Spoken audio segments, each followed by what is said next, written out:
Peace and blessings to the family. I was just having a conversation with one of my good brothers, man, and we was talking about some business ventures and talking about the reality of the world, and it sparked a thought because I seen a comment on my page that really brought me to this point of contention with the way the public sees things.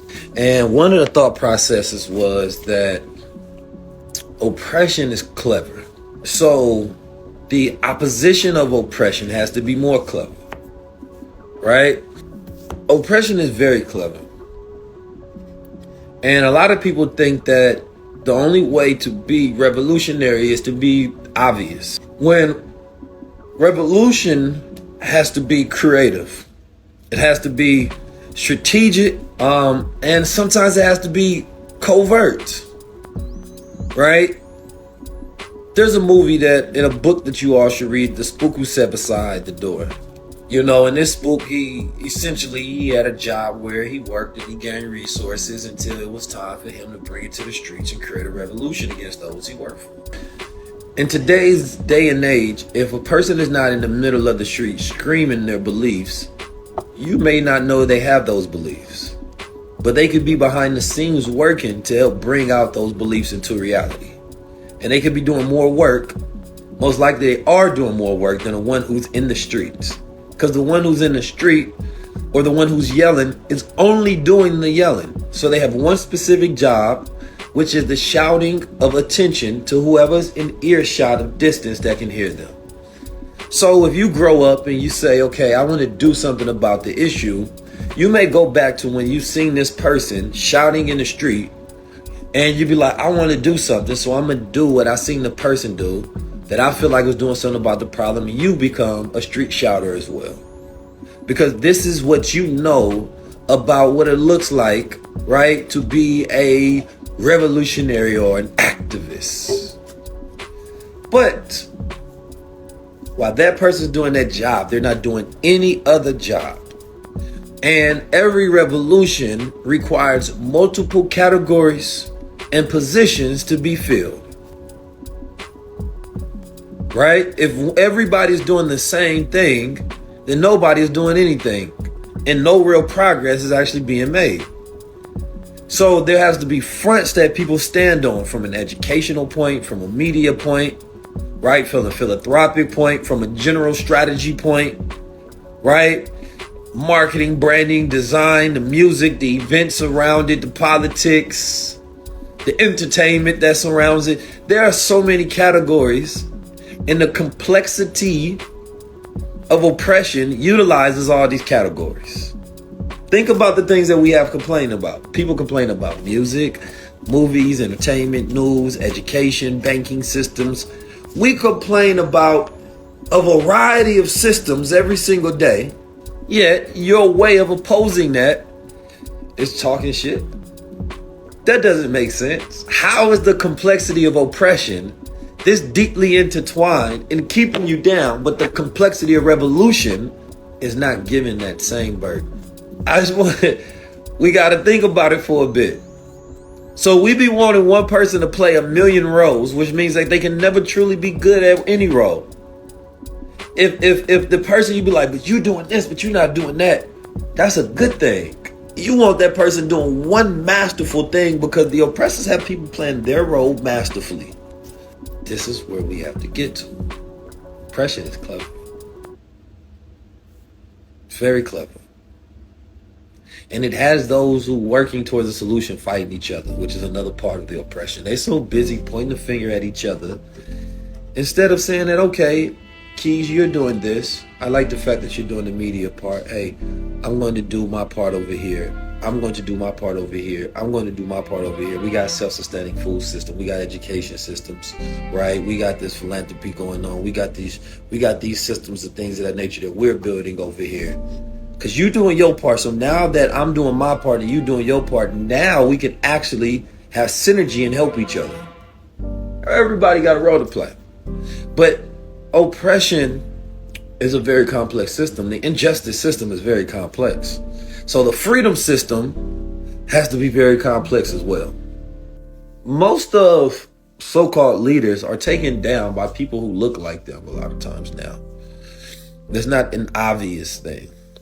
And a lot of times you have to be careful because those people who look like you, the people that want to, put the dirt on the name of those who are doing any type of good, they have an agenda. And they don't work for their people because they don't work for us. They're bought, they're paid for. They get their benefits from working against us, right? There are such things as controlled opposition. Controlled opposition is very real.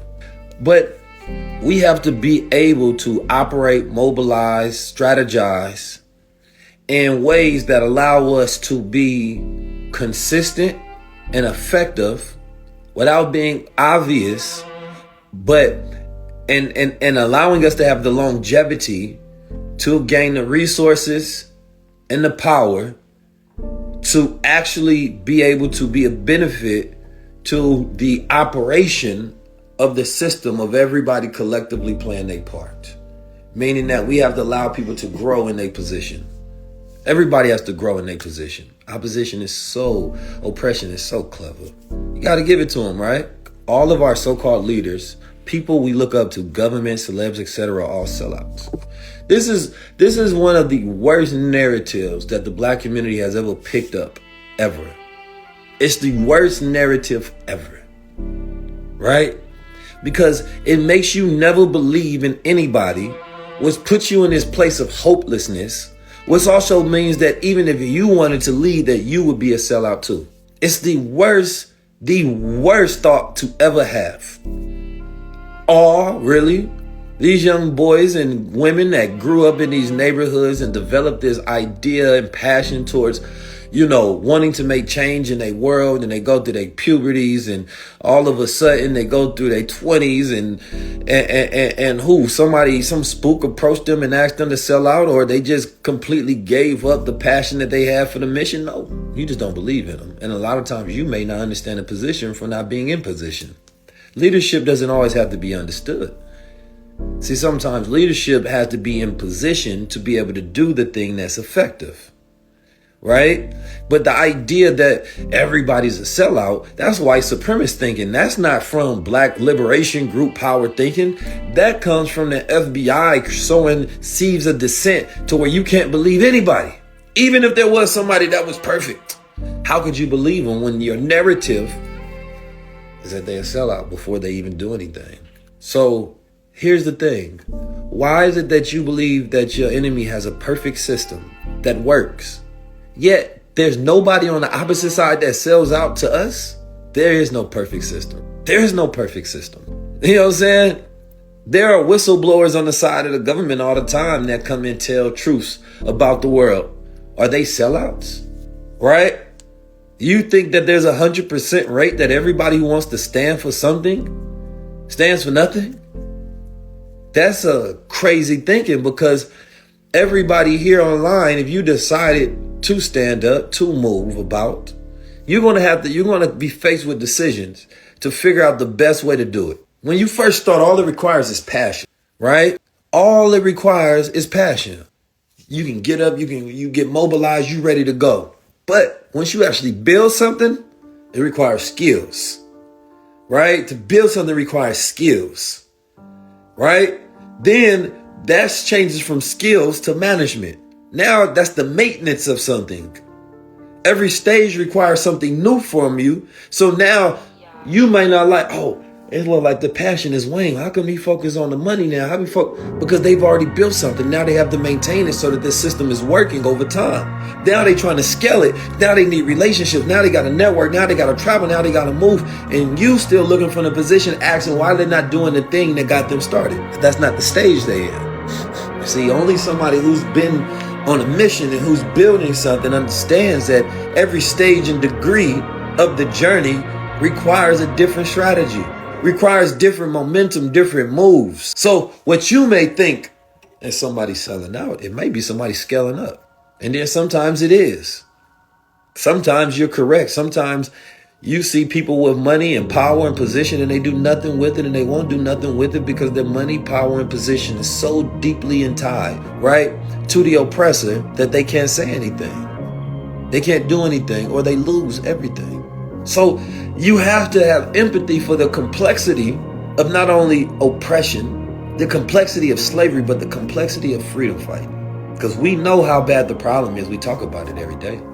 We talk about how bad the problem is every single day. So you're talking about the details, the complexities, how bad it gets over and over and over and over. So just think about what is the requirement to make a dent and to make change in that. It takes a lot. It takes events, it takes products, it takes branding, it takes marketing, it takes brain trust, it takes billions, right? It takes spiritual revolution, right? It takes control of media, industry. It takes educating ourselves.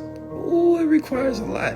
And the thing about it is, when you think about the complexities of a problem, oftentimes a person starts to feel like it's too much. No, you're acting like you have to do everything. The complexity only becomes an issue when there's no unity with people ready to take their parts. The problem is everybody wants to be in the sexy role. I want to be out in front of the camera. I want to get the credit. I want to do this. Slow down, dude. You're not even good at that. You're not even the best thinker that we need. Sometimes it's not the best thinker. Sometimes if you will study politics, you know it's not the most intelligent person that always need to be there, because maybe they're not the best to be in front of the people. Maybe they won't be persuasive enough to gather enough people. That's strategy. Strategy says that sometimes I have to sacrifice self so that we can get the best outcome. But it's hard for people to do that because ego says, no, I want the credit for when this thing is done successfully. But then you can never do it successfully because ego gets in the way of doing it the right way. The complexity of oppression. It's very clever. It's very clever. And the work that it requires you to do, the healing it requires you to do, the shadow work it requires you to do to sometimes play a role that you don't want to play. And oftentimes, this is how you know you're doing the right thing sometimes, because you don't want to do it. Because you don't want to do it. And that is a test on your spirit, that it's not all about what you desire. It's about what needs to be done that can benefit the whole.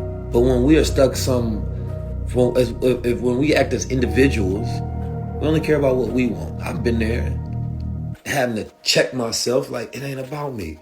And I know that's hard to do, to constantly check yourself. It ain't about me. Get my ego out of it. It ain't about me. Why do I feel this way? Let me check myself. Let me move in accordance to how I'm supposed to. Damn, is this the best way to do it? Is this God energy? Is this what God wants me to do? Is what I want to do? It takes a lot to check yourself. And that has to be a system where we constantly checking ourselves so we can do what's best.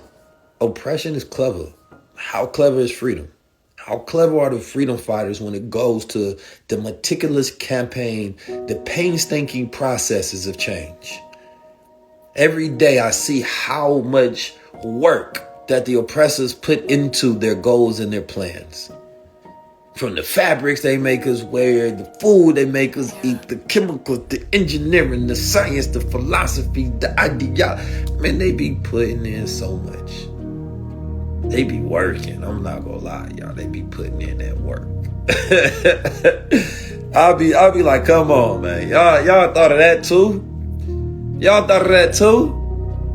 Wow. That's wild. They thought of that too? Some of y'all in here probably bots right now, working and being clever for the masters. But they be working hard, don't they? They got artificial intelligence and stuff I would have never thought of. But now they thought of it, we have to create the counteract. You know, but and at the same time is that a lot of these things only work if we buy into them. So the countermeasure does not have to be as, hard as the oppressive measure. Because a lot of times it's just not playing the game. See, if you can chemicalize a food so crazy and genetically modify and create all these artificial things, but if nobody eats it, that's the clever thing to do. They can spend 1,000,000 years creating all of this stuff, but if nobody partakes in it, they could be building up a system for 100 years. But if you decide that, I don't want to bang with you anymore, who's really the clever one? See, the system requires participation. So a lot of times when we say it's going to take so much, actually, it doesn't require that much because the system operates on human energy. So if the human energy is not being fed into the system, if the news not telling you how bad it is and you cut it off, right? And then all of a sudden, what happens? So, when intellect becomes infectious as ignorance, everybody catches the disease called freedom. But right now, ignorance is more infectious than intellect. So everybody has the disease called slavery. And freedom is not a disease. I only said that to, make a point. But it is something that's contagious. Because when one person starts to be fearless, everybody wants to be fearless because they got a taste of freedom. Looks good. It becomes viral. This is why they didn't want us to read.